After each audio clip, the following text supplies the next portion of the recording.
자, 이번 주 시장 다행히 기분 좋게 마무리 지었는데요. 그 안에서 여러분들 소외되지 않을 수 있는 전략 오늘도 고고쇼에서 확실하게 짚어드리겠습니다.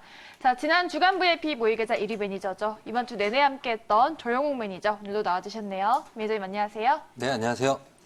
네, 좀 시장이 상승이 나와주고 있는데 네. 이거 어떻게 보셨는지 눈에 띄는 것들이 있었을까요? 예, 뭐 오늘 같은 경우는 웬만한 종목들은 다 괜찮았었기 때문에 네. 저는 뭐 시장 나쁘지 않았다라고 좀 봐야 될 것 같고요. 바이오는 아직 뭐 좀 모멘텀이 없어서 좀 못 올라오고 대부분의 IT 종목들이 뭐 상승을 하는 그런 모습을 좀 보여주고 있습니다. 시장이 이제 아마 제가 이제 변화가 좀 나타날 거다 그런 말씀을 드렸는데 다음 주가 조금 더 재미가 있을 것 같아요. 그래서 다음 주에는 이번 주는 사실 이제 대부분 투자자분들이 가나 마나 막 이러는데 그냥 시장이 확 올라가지고 대처를 못 하신 분도 있을 텐데요. 시장은 한번 이렇게 바닥을 잡으면 네. 쉽게 또 꺼지지 않습니다. 그래서 시장은 바닥을 잡았다라는 걸 명심을 해두시고 좋은 투자 전략으로 더 수익을 낼 수 있는 기회가 다음 주에 더 온다. 이렇게 보시면 될 것 같습니다. 네, 이번 주 한 주간 또 일반적인 매매 방법과는 다르게 또 매니저님만의 투자 포인트 공개하셨잖아요. 네. 그럼 마지막 시간인 만큼 또 확실한 투자 포인트 좀 정리해볼까요? 예. 사실 제가 이제 계속해서 말씀드린 건 트레이딩이라는 거에 대해서 이제 말씀을 드렸고요. 네. 제가 왜 이렇게 트레이딩이라는 거를 딱 집어서 말씀을 드리냐면 투자하는 게 있고 트레이딩하는 게 따로 있거든요. 네. 근데 대부분 개인 투자자분들이 매수는 하는데 이게 단기적, 그러니까 트레이딩 관점인지 아니면 내가 투자를 한다든지, 그러니까 투자라는 거는 기업의 가치를 보고 길게 끌고 간다는 건데 길게 가는 건지 이거를 분명하지 않은 상태에서 들어가 버립니다. 그렇게 됐을 때는 언제 내가 팔아야 될지를 몰라요. 그러다 보니까 대부분 말씀하시는 게 매수는 잘 하시는데 매도를 못 하겠다 이런 분들이 많거든요. 그게 왜 그러냐면 처음에 들어갈 때부터 전략을 잘 짜가지고 이건 단기적인 트레이딩 관점이니까 어디에서 팔아야 되겠다라는 생각을 머릿속에 딱 갖고 가야 되는데 올라가면 조금 더 올라갈 것 같고 내려가면 더 빠질 것 같고 뭐 이런 식으로 정확한 투자 관점이 없다는 거예요. 그래서 제가 지금 말씀드리는 부분은 트레이딩 관점으로 말씀을 드리는데 자, 일단은 중요한 거는 처음에 살 때 목표를 정하는 게 중요합니다. 그래서 제가 그 예시를 들어서 몇 개를 좀 보여드리도록 하겠습니다. 네. 자, 일단 첫 번째로 제가 바닥에 사서 어깨에 버린다 그랬어요. 왜 대부분 여러분들이 알고 계신 거는 무릎에 사서 어깨에 판다. 뭐 이렇게 알고 계시잖아요. 근데 어느 누구도 꼭지에서 판다는 얘기는 잘 안 해요. 왜냐하면 꼭지에서 팔 수 없습니다. 몇 번은 팔 수 있지만 운 좋게 실제로 매번 꼭지에 팔 수 없어요. 그래서 제가 밑에 말씀드린 부분이 뭐냐면 이 개인 투자자분들이 지금 당장 수익을 내기도 힘든데 너무 완벽하게 너무 날바닥에 사서 완전 그 상투에 팔려고 하는 완벽한 매매를 추구하는데요. 이 완벽한 매매는 있을 수가 없어요. 어떻게 사람이 주식을 사가지고 맨날 바닥에 사서 맨날 위에서 팝니까? 적당하게 바닥권에서 사서 고점 부근에서 파는 건 가능하지만 바닥에 사가지고 꼭지에 팔려다 보니까 이게 어떤 문제가 있냐면요. 저는 어깨에서 버린다 그랬잖아요. 네. 바닥에 사는 거는 기다려서 조금 더 싸게라고 계속 생각을 해서 천천히 살려고 하고 어깨에 버린다는 얘기는 무슨 얘기냐면 더 올라가더라도 그 전에 팔려고 해요. 이 정도면 충분하다라는 생각을 가지고 그런데 어깨에서 팔 생각을 안 하고 꼭지에서 팔려고 하니까 사실 이게 지나고 나야지 이게 꼭지인지 아닌지를 알 수가 있거든요. 지나기 전에는 계속 갈 것 같기 때문에 모른단 말이에요. 그래서 대부분은 어깨에 팔 생각을 안 하니까 꼭지에 팔려고 하다 보니까 갈 때는 꼭지가 아닌 것 같으니까 못 파는 거죠. 계속 못 팔고 결국은 어떻게 되느냐? 꺾이고 나면 그때 나서 그때가 고점이었구나. 이렇게 생각을 한단 말이죠. 그러면 어떤 현상이 발생하냐면 이미 사람의 눈에 시각적인 효과가 있기 때문에 그 계좌를 보고 매매를 하시잖아요. 계좌에는 저 꼭지점일 때, 저 꼭지 상투에 있을 때의 그 가격의 계좌 평가 금액이 있을 거 아니에요? 내가 얼마큼 벌었다. 그런데 그게 아까운 거예요. 아깝기 때문에 그 생각 때문에 더 빨리 팔지를 못하고 올라올 때 반등을 못해요. 저기까지만 가면. 근데 그 가격이 쉽게 오지 않습니다. 근데 처음에 올라갈 때 그 여러분들의 계좌 평가 잔고는 계속 새롭기 때문에 이 정도도 충분하다라고 팔 수 있는데 한 번 인식이 눈이 계좌가 이만큼 올라간 걸 보게 되면요. 그 다음에 빠졌을 때 이 올라간 폭이 아까워서 매도를 못 해요. 왜냐하면 흐름에 따라서 주식을 해야 되는데 대부분 어떻게 하냐면 계좌를 보고 매매를 하시기 때문에 그렇습니다. 네. 그래서 이런 부분에서 바닥에 사는 거는 좋다. 근데 제발 어깨에서 팔아야 되는데 어깨에서 안 팔고 꼭지에서 팔려 그러면은 이게 완벽한 매매 추구거든요. 완벽한 매매 추구가 되면 오히려 주식은 망한다. 이걸 꼭 염두를 해두셔야 될 것 같습니다. 예시를 들어서 제가 말씀을 드릴게요. 네. 자, 코엔텍은 제가 자주 매매하는 거예요. 아까도 쓰레기 관련해서 얘기가 좀 나는데 폐기물은요 단가가 올라와서 그 단가가 당분간 바뀌지 않습니다. 그 얘기는 무슨 얘기냐면 기업의 성장이 정체돼 있다는 얘기예요. 폐기물을 더 성장을 올리기 위해서는 제가 이런 말씀 왜 드리냐면 트레이딩 하는데 트레이딩을 할 때도요 종목의 성향을 알아야 돼요. 코엔텍은 이미 성장을 했는데 다시 한번 올라가려면 매립장을 더 넓히던가 아니면 단가가 올라가야 되는데 단가가 일단 정체돼 있어요. 매립장 한번 세우려면 주민들 반발이 많아가지고 엄청난 시간이 소요됩니다. 그래서 실적이 빠지진 않지만 그렇다고 실적이 확 늘어나지도 않아요.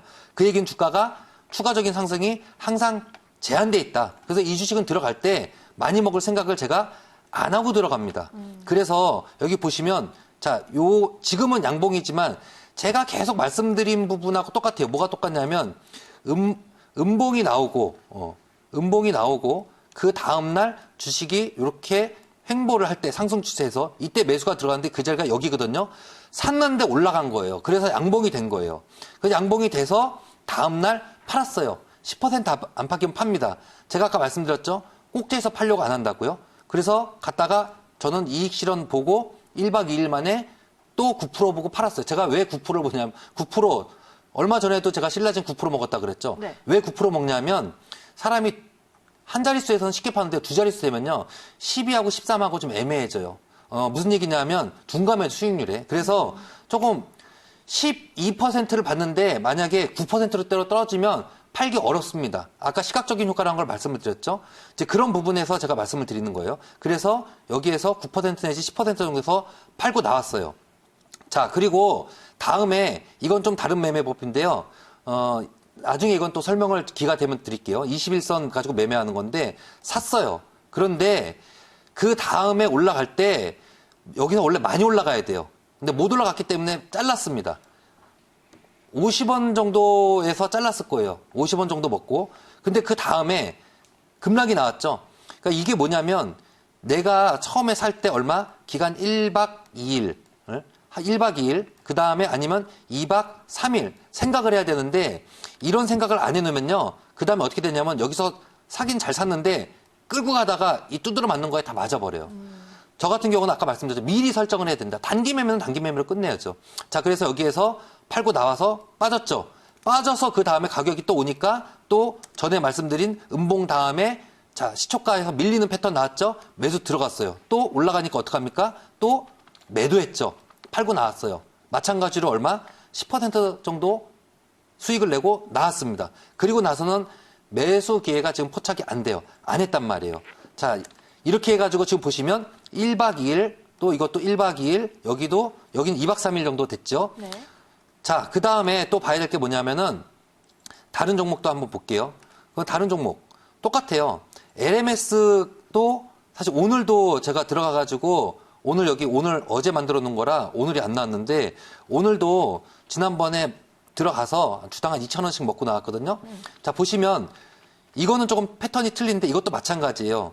보통 주식이 3일 음봉이면은 자, 이거 아마 적산병, 흑산병 이런 거 배우셨을 거예요. 흑산병이 나타나면 주식이 망가진다 그러는데 그거 절대 아닙니다.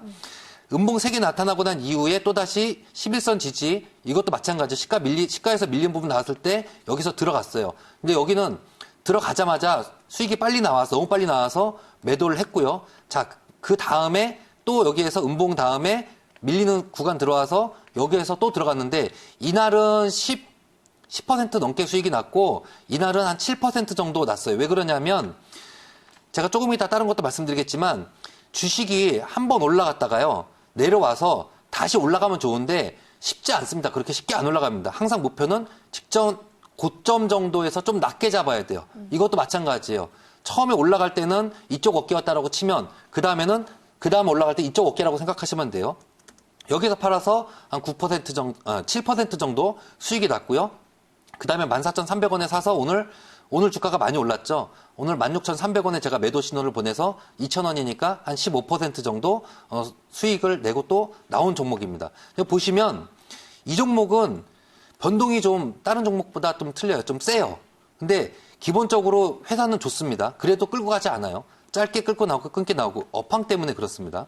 자, 그 다음에 테스나 전에 제가 이걸 먼저 보여드릴게요. 나스미디어를 먼저 보여드리는데요.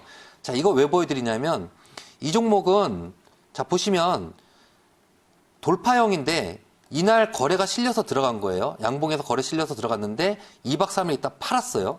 팔았는데 자 다른 종목 같으면 제가 중간에 또 매매를 계속해요. 실적이 좋고 차트가 견조하고 이런 종목들은 계속해서 매매를 합니다. 그런데 매매를 안 한 이유가 있어요. 왜 안 했냐면 실적이 좋고 아무것도 바뀐 게 없는데 자 차트 잘 보시면 차트가 어떻게 돼 있냐면 급등 이후에 대칭이 돼 있죠. 급등 이후에 대칭돼서 제자리 온 종목들은 다시는 하지 마세요. 이거는 절대적으로 하면 안 됩니다. 지금 개별주 같은 경우도 지금 몇 개 보시면 어떤 종목들 급등이 확 나왔다가 이렇게 내려온 거 있어요. 한 2, 3일 만에. 2, 3일 올랐다가 2, 3일 만에 다시 내려온 거 있어요. 못 올라가요. 주식이 상승을 위해서는 대칭이 되면 안 돼요. 상승을 가기 위해서는 대칭이 되면 안 되고 자 왼쪽 상승이 가파르면 오른쪽은 어떻게 해야 돼요? 완만해야 돼요. 완만해야지 이게 다시 한번 상승할 수 있지. 이 주식이 어떤 이유든 간에 올라갔다가 내려온다는 얘기는 실적이 안 좋든 수급이 안 좋든 뭔가 깨졌기 때문에 대칭이 돼서 내려온 거예요. 항상 상승하는 주식은 상승 기간은 사실 짧습니다. 상승 기간이 오래된 게 아니고요.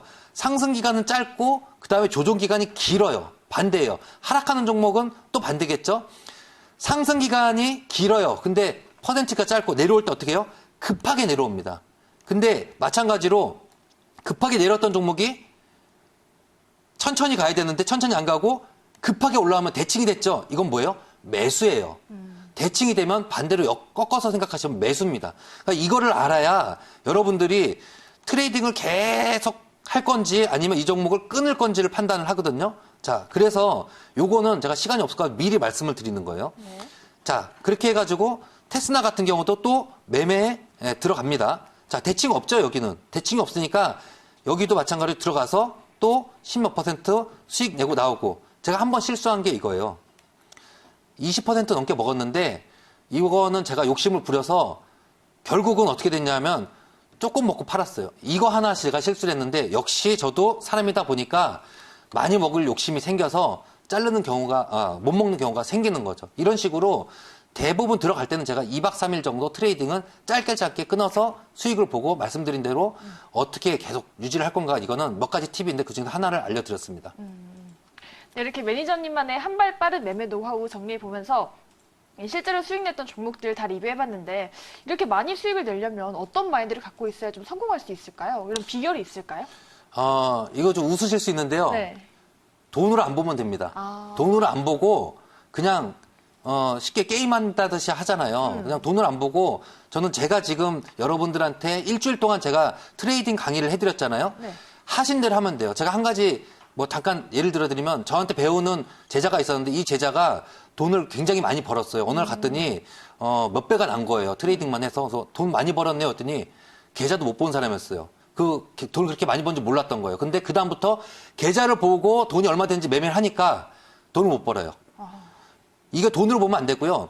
흐름, 정확한 매매를 배운 방법으로 가시면 돈을 법니다. 제가 계속 말씀드리면 계좌를 보면은 돈 못 벌어요. 계좌 보고 하시면 안 돼요. 계좌가 주식의 방향성 결정하지 않거든요. 그런데 자꾸 계좌 보고 매매를 하시는 거예요. 여러분의 매수 단가가 중요한 게 아니고요. 주식의 흐름, 습성 이런 게 중요한 겁니다. 아까 말씀드릴 때 아무리 좋은 주식도 대칭이 딱 되는 순간에요. 그거는 기간이 매도할 수 있고 손절락 물량 나올 수 있고 이유가 있어요. 그런 게 중요한 거지 네. 계좌는 중요하지 않다. 그래서 편하게 매매를 하시면 됩니다. 네, 이렇게 이번 주 한 주간 알려드린 내용 잘 참고하시면서요. 다음 주를 위한 전략 잘 세워보시기 바라겠고요. 또 문자 샵 2034로 조용욱이라고 보내시면 더 많은, 더 자세한 내용 알려드리니까 많은 이용 부탁드리겠습니다.